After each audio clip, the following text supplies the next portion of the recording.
Sir order please. నాకు ఒక black coffee. నాకు ఒక బ్లాక్ డాగ్ విత్ సోడా. అరే నీకు అప్పుడే చెప్పాను వీడు జనతా బార్కి ఎక్కువ కాఫీ బార్కి తక్కువ అని. వీని పిలవద్దురా అని. అరే ఇది కాఫీ బార్ రా, ఇక్కడ విస్కీలు ఓడకాలు ఉండవు. మీరేదో హాస్పిటల్లో కాకుండా కాఫీ బార్లోనే పుట్టినట్టు బిల్డప్ ఇస్తారేంట్రా? ఒరే 2 years బ్యాక్ FB అంటే తెలుసారా? లేదురా. అకౌంట్ ఓపెన్ చేయించిందే నేను రా. ఇప్పుడేమో సాఫ్ట్వేర్ జాబ్ చేస్తూ పెద్ద బిల్డప్ కొడుతున్నాడు. నువ్వు బ్యాంక్ అకౌంట్ ఓపెన్ చేసి అందులో 10 లక్షలు డిపాజిట్ చేసినట్టు బిల్డప్ ఇస్తున్నావేంట్రా? తొక్కలో FB కోసం. ఒరే ఫ్రెండ్షిప్ రిక్వెస్ట్ పెట్టా, యాక్సెప్ట్ చేసావా? నువ్వు పెద్ద ఫిగర్ అని. Sir order please. Cappuccino. Mixer. వాడికా? వెళ్ళేటప్పుడు బిల్ ఇస్తావు కదా, అది వాడికి ఇచ్చేయి. నైట్ సిట్టింగ్ లో 4 పెగ్గులేసి మాట్లాడతారా నీతోటి? ఇదిగో బాస్, మా వాడు చాలా హాట్గా ఉన్నాడు. కోల్డ్ కాఫీ పట్టరా? ఓకేనా? మీరు వెళ్ళండి. అరే ఏంద్రా మీరు మీ గొడవలు ఎక్కడున్నా ఏంటో ఆలోచించకుండా.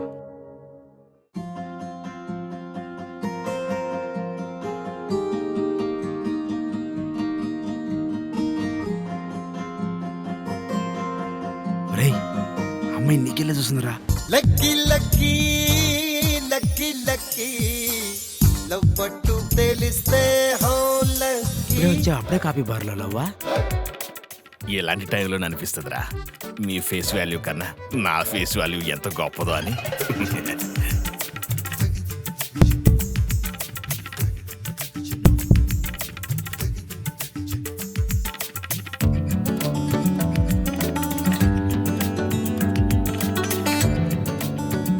హాయ్. వీడు నచ్చాడు, వీడు బాగున్నాడు, వీడే నా గుండె, నా లవ్వు, నా కొవ్వు అని కమిట్ అవ్వకండి. పొరపాటున కమిట్ అయ్యారో ఇక మీ జీవితంలో జనవరి మాసం మనసు కూర్చే సమయాలు ఉండవు. వీడు జనతా బారులో మందులో మంచు ముక్కేసుకొని ఏ అర్ధరాత్రిలో తాగొచ్చి ఇంట్లో పడితే అప్పుడు మీరు పాత సినిమాలో హీరోయిన్ లాగా వాడి బూట్లు తీసి దుప్పటి కప్పి దుఃఖించడం తప్ప ఏమీ ఉండదు. నేను మీ ఫ్యూచర్ ముందే చెప్తున్నాను, వినకపోతే మీ కర్మ. చెత్త కుప్పలో ఎంగిలి మెతుకులు ఎత్తుకునే ఎదవా, సాయంత్రం ఫుల్ బాటిల్ తాగి నీ పని చెప్తాను రా, చొక్కలు చూపిస్తా. చిచ్చి, చూస్తున్నది ఆయన్ని కాదు, ఈయన్ని. నీ వైపు కాదంటరా, ఫేస్ వాల్యూ. రే నీకోసమే అంటరా. Hello hello, I'm Swapna. Rajesh నా పేరండి. నీ వైపు చూడట్లేదన్నా నీకు సిగ్గులేదారా? ఆయన నీ పేరు నా పేరు తెలుసుకుని ఏం చేస్తారా? ఇంద్రమ్మ గృహాలకు అప్లై చేస్తారా? మేడం మీరు వీనితో టాకండి, మేము మీ టేబుల్ వైపు షిఫ్ట్ అవుతాం. అక్కడ ఏమన్నా ఆర్డర్ వస్తే ఇక్కడ షిఫ్ట్ చేస్తాం. మా ఆర్డర్లు వస్తే ఆ టేబుల్ వైపు షిఫ్ట్ చేయండి. ఒరే ఒక్కడిని వదిలేసి ఎట్టా వెళ్తాం రా. ఎక్కువ మాట్లాడితే షిఫ్ట్ లేట్ చేస్తా. కంట్రోల్ చెట్టు కొట్టే తిరిగి రావు రా. మా వాళ్ళ వల్ల ఏమైనా ఇబ్బంది కలిగిందా? వాళ్ళు అల్లరి చేస్తారే కానీ చిల్లర వాళ్ళైతే కాదు. మీరు ఇబ్బంది పడితే సారీ. మీలో నచ్చింది అదే. ఏది? మీ వ్యక్తిత్వం. నేనని వ్యక్తి తెలియనప్పుడు నా తత్వం మీకు ఎలా అర్థమైంది? వ్యక్తిత్వం అంటే వ్యక్తి యొక్క తత్వం కదా, అదే నాకు నచ్చింది. అదే నేను అడుగుతున్నాను, నా తత్వం మీకు ఎలా బోధపడిందా అని. నేను మిమ్మల్ని ఒకటి అడగాలనుకుంటున్నాను, చెప్తారా? నేను అడిగిన దానికి సమాధానం చెప్పకుండా తిరిగి మళ్ళీ నన్నే ప్రశ్నిస్తా అంటారేంటి? ప్రశ్న అడగాలా వద్దా? మీరు నాకు అర్థం కావటం లేదు. అరే నేను అర్థం కావడం కోసమే మిమ్మల్ని ప్రశ్న అడుగుతా అంటున్నాను. ఆ ప్రశ్న ఏంటో త్వరగా అడగండి, మా వాళ్ళు అక్కడ వెయిట్ చేస్తున్నారు నా కోసం. ఇప్పుడు మీరు అన్నారు చూడండి, మీ వాళ్ళు మీకోసం వెయిట్ చేస్తున్నారని చెప్పి. అలానే మీకోసం వెయిట్ చేసే మీకు తెలియని ఇంకొకరు కూడా ఉన్నారని మీకు తెలుసా? నాకు తెలియని ఇంకొకరు ఉన్నారంటున్నప్పుడు వాళ్ళు ఎలా నాకు తెలుస్తారు? అది తెలిసేలా చేయడానికేగా నేనొచ్చాను. ఎవరు వాళ్ళు? మీ ఎదురుగా కూర్చుని మీతో మాట్లాడుతున్న వాళ్ళే. మీరు నాకు అసలు అర్థం కావటం లేదు. ఫైనల్ గా మీరు అసలు ఏం ఓకే ఓకే ఓకే చెప్పదలుచుకున్నారు? చెప్తాను, కానీ చెప్పిన తర్వాత మీకు నచ్చినా నచ్చకపోయినా 10 నిమిషాలు నేను చెప్పింది వింటానని ప్రామిస్ చేస్తే చెప్తాను. సరే చెప్పండి. ముందు మీరు ఇచ్చిన మాట మర్చిపోకండి బాస్. ఏంటది? అయ్యో అప్పుడే మర్చిపోయారా బాస్? నాతో 10 నిమిషాలు మాట్లాడుతూ నేను చెప్పేది వింటానని ప్రామిస్ చేశారుగా, అది. ఓకే చెప్పండి. స్వప్న, ఊపిరి బాగా పీల్చుకో, శ్వాస మీద ధ్యాస పెట్టు, మనసు బాగా తేలిక చేసుకో, రిలాక్స్ రిలాక్స్. హలో చెప్పండి. 1 2 3 I love you. అయ్యో. అయ్యో.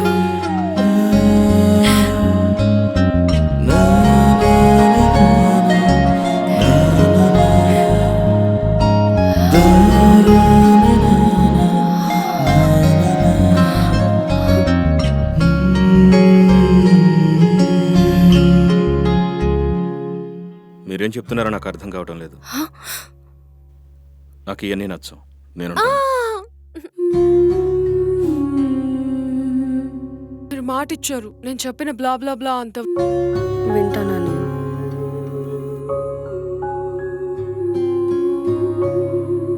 మీరెంత మాట్లాడినా మీరంటే నాకు ఇంట్రెస్ట్ లేనప్పుడు ఎంత మాట్లాడినా లాభం లేదు కదండి. లాభం లేదని మీపై మీకు అంత నమ్మకం ఉంటే మాట్లాడండి. సరే చెప్పండి. అరే అందరికీ క్లాస్ చెప్పి వీడు ఇప్పుడు ఈ పాప క్లాస్ వింటున్నాడు రోయ్. నేనేం మీ పాత శత్రువునో టెర్రరిస్ట్నో కాదండి మామిలా పెట్టు కూర్చోడానికి. మాట్లాడే 10 నిమిషాలైనా కాస్త కూల్గా ఫీల్తో మాట్లాడండి. మీ మీద ఫీలింగే లేనప్పుడు మీతో ఫీల్తో ఎలా మాట్లాడేది? అది కూడా కరెక్టే కదా. అయితే మాట్లాడే 10 నిమిషాలైనా సరే నా మీద ఫీలింగ్ కలుగుతుందేమో ట్రై చేసుకుంటాను. ఇంకా 8 మినిట్స్ మాత్రమే ఉంది. ఏంటి బాస్, ఇది మన టైం బాంబ్ టైమర్ అనుకుంటున్నారా? కౌంట్ చేస్తున్నారు. లైఫ్ బాస్, కొంచెం టైం అటు ఇటు అవుతుంది. మీరు కౌంట్ చేస్తుంటే నేనేం చెప్పాలనుకుంటున్నానో మర్చిపోతున్నాను. ప్లీజ్ బాస్, రుకో జరా, సబర్ కరో. ఇదిగో చూడండి, మీరెంత టైం తీసుకున్నా కానీ నా మనసు మారదు. మరో అమ్మాయికి నా మనసులో చోటు ఇవ్వను. బాస్, మీరు ఇప్పుడు ఏమన్నారు? మీరెంత టైం తీసుకున్నా కానీ నా మనసు మారదు. కాదు కాదు, ఆ తర్వాత మరో అమ్మాయికి చోటివ్వలేను అన్నారు కదా. ఎస్ బాస్, మిమ్మల్ని నేను అస్సలు ఇబ్బంది పెట్టను. మరో అమ్మాయికి చోటివ్వలేను అని అన్నారు అంటే ఇప్పుడు నేను మరో అమ్మాయిని. మరి ముందున్న మీ మనసు దోచుకున్న ఆ అమ్మాయి గురించి చెప్పండి. నాకు తెలుసు, నాకు ఇంకా 3 మినిట్స్ టైం ఉందని చెప్పి ఇంకా మిమ్మల్ని అస్సలు ఇబ్బంది పెట్టను.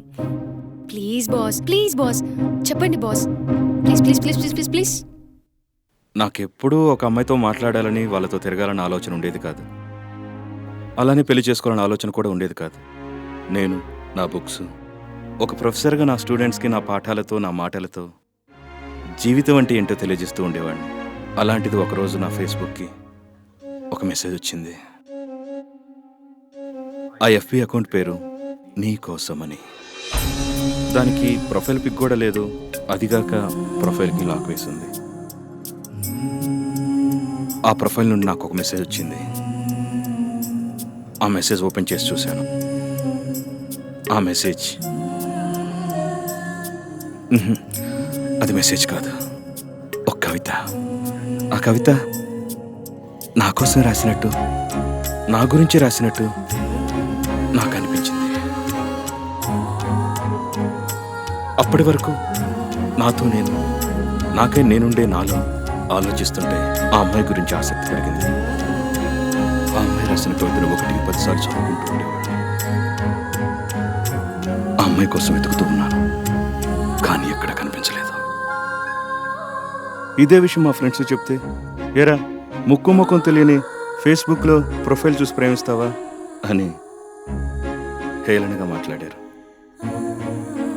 కానీ ఆ మాటల్లోని పవిత్రత, ఆ వర్ణంలోని ఆ మాధుర్యం నన్ను అలా గట్టిపడేశాయి.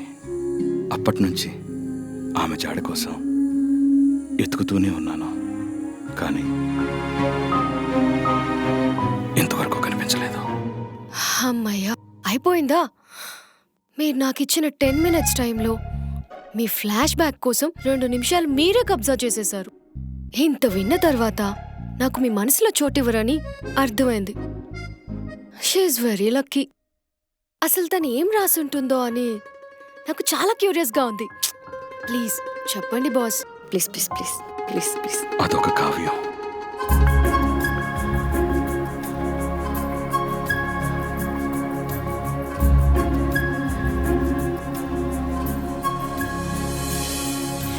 కోయిల ఎవరి కోసం కూసెను, తారలు ఎవరి కోసం మెరిసెను, కలువలు ఎవరి కోసం పూసెను, వెన్నెల ఎవరి కోసం కురిసెను. తెలియదులే మొన్నటి వరకు, నిన్ను చూసిన నిన్నటి వరకు, తెలిసెనులే తెలిసెనులే ఆ కోయిల నేనని.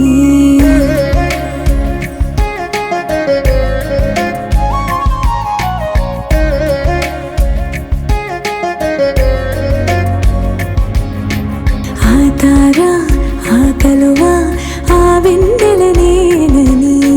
పూసేది పూసేది కురిసేది నీ కోసమని.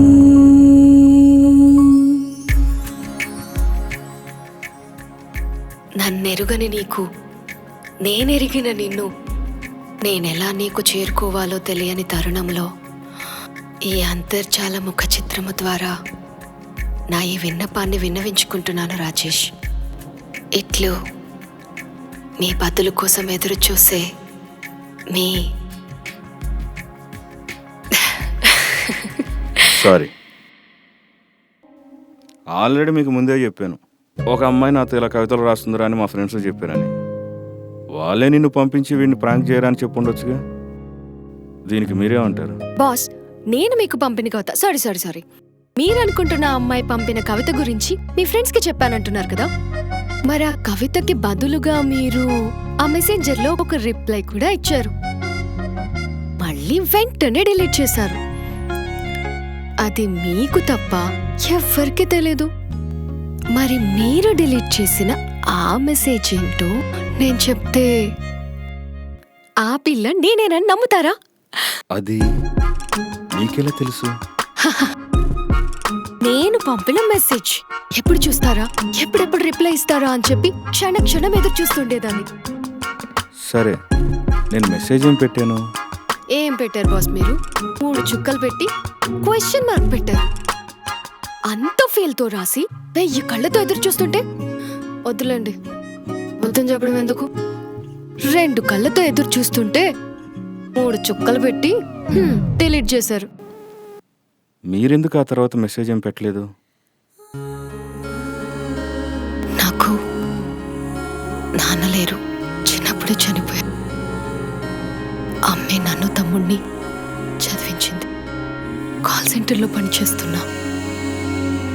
ఒకరోజు అమ్మకి క్యాన్సర్ ఫస్ట్ స్టేజ్ అని తెలిసింది. ఖర్చుతో కూడిన వైద్యం.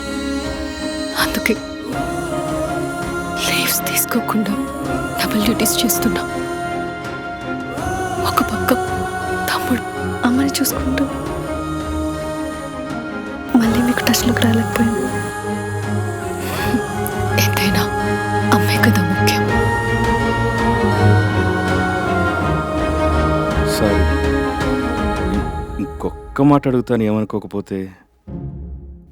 మీరు నన్నే ఇష్టపడటానికి కారణం? మీకు గుర్తుందా, ఒకరోజు నేను కాల్ సెంటర్ నుంచి ఇంటికి వెళ్తూ మిడ్నైట్ బస్ స్టాప్ లో వెయిట్ చేస్తున్నా. కొంతమంది అబ్బాయిలు నా వెంట పడుతుంటే అప్పుడు మీరు కార్లో వెళ్తూ నన్ను ప్రొటెక్ట్ చేశారు. నాపై అనుమాన పడకండి, నేను ఫలానా కాలేజ్లో ప్రొఫెసర్గా చేస్తున్నా, ఇది నా ఐడి అని అన్ని డీటెయిల్స్ ఇచ్చి ఎంతో జెన్యూన్గా మాట్లాడి నాకు లిఫ్ట్ ఇచ్చి ఇంటి దగ్గర డ్రాప్ చేసి హెల్ప్ చేశారు.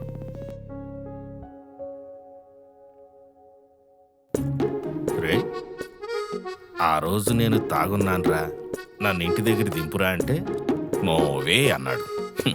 ఇప్పుడు ఆడలేడీస్ని మాత్రం ఇంటి దాకా దింపాడంట.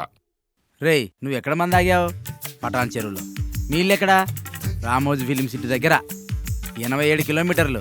దాన్ని డ్రాపింగ్ అన్నారు, మీ ఊరికి వచ్చిపోవడం అంటారు. అప్పుడు నా ఫేస్కి స్కార్ఫ్ ఉండడం వల్ల మీరు నన్ను చూడలేదు. ఎప్పుడైతే మీరు నాకు ప్రొటెక్షన్ ఇచ్చారో అప్పటి నుండి మిమ్మల్ని ఫాలో అవుతూ వచ్చాను. అలానే మీరు మీ గర్ల్ స్టూడెంట్స్తో ఉండే విధానం చూశాను, షాక్ అయిపోయాను. అవసరంలో ఉన్న వాళ్ళకి మీరు హెల్ప్ చేసే విధానం చూశాను.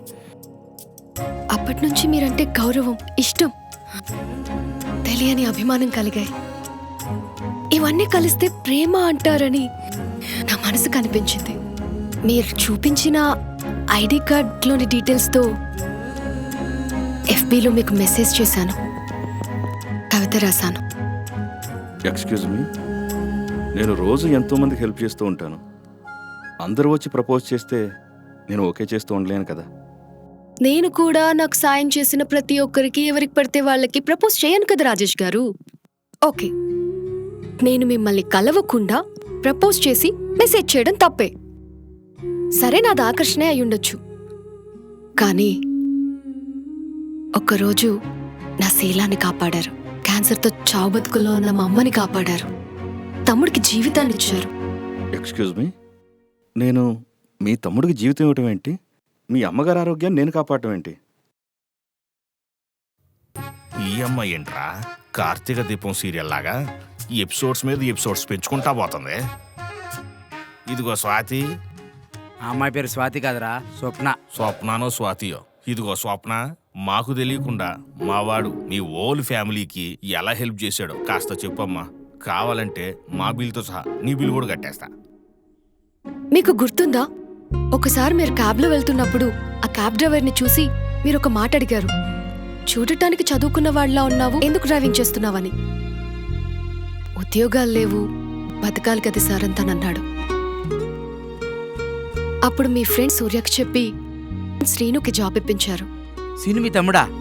మామూలు టాలెంటెడ్ కాదు, తక్కువ టైంలోనే మంచి ఐపీలోకి వెళ్ళాడు. అవును, ఆ సంపాదనతోనే అమ్మకి వైద్యం చేయించాడు.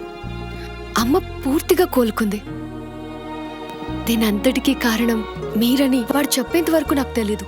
కానీ నా కవిత చూసి నా కోసమే ఎదురు చూస్తున్నారని ఇప్పుడే నాకు అర్థమైంది. అది తెలిసి మీ మీద ప్రేమ కన్నా భక్తి కలిగింది.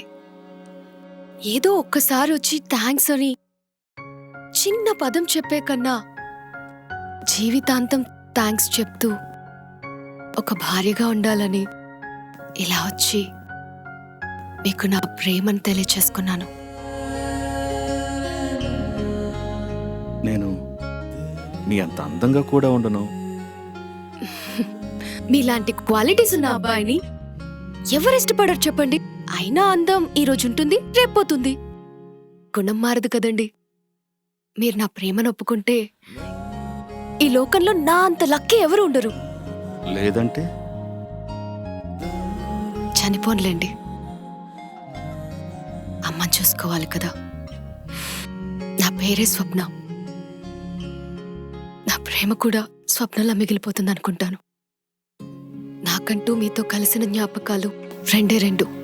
అప్పుడు బస్ స్టాప్లో, ఇప్పుడు ఇక్కడ.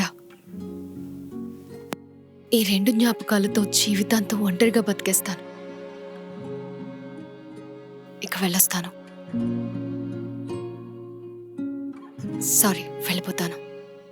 కోయిల నా కోసం కూసింది, వెన్నెల నా కోసం కురిసింది. I love you, I love you, I love you బంగారం. I love you, I love you, I love you బంగారం. స్వప్న, ఆ కవిత చదివినప్పుడే నేను పడిపోయా. ఆ రోజు కవిత రాసింది ఒక అమ్మాయి అయితే నిజంగా ఏ కులం, గోత్రం, మతం చూడకుండా పెళ్లి చేసుకుందాం అనుకున్నాను. అయినా ఆ కవిత రాసింది నువ్వే అని నాకు తెలియాలి కదా. అసలు నువ్వేంటో తెలియాలి కదా. అందుకే అలా మాట్లాడాను. ఆ రోజు నా కోసం రాసినట్టు కవిత రోజుకొక్కసారి రాస్తావా?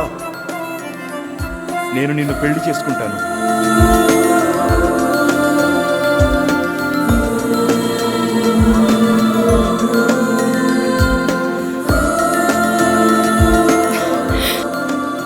బాస్, నీకోసం ఒక్క కవిత ఏంటి 100 కవితలైనా రాస్తాను. నేను రాయడం మొదలు పెడితే చదువుకోవడానికి 24 గంటలు కూడా సరిపోవు. ఓకేనా? రే ఏమో కవితలు చెప్పింది ఆడింటాడు. మనం మందు కొడదాం పద. హలో, బోలో బిల్లు కడతానన్నావు. ఎవడు బిల్లు? నా బిల్లు. నీ బిల్లు, వాడి బిల్లు, లైఫ్ లాంగ్ బిల్లు కట్టి బిల్ గేట్స్ వాడే. కట్టించుకో బిల్లు.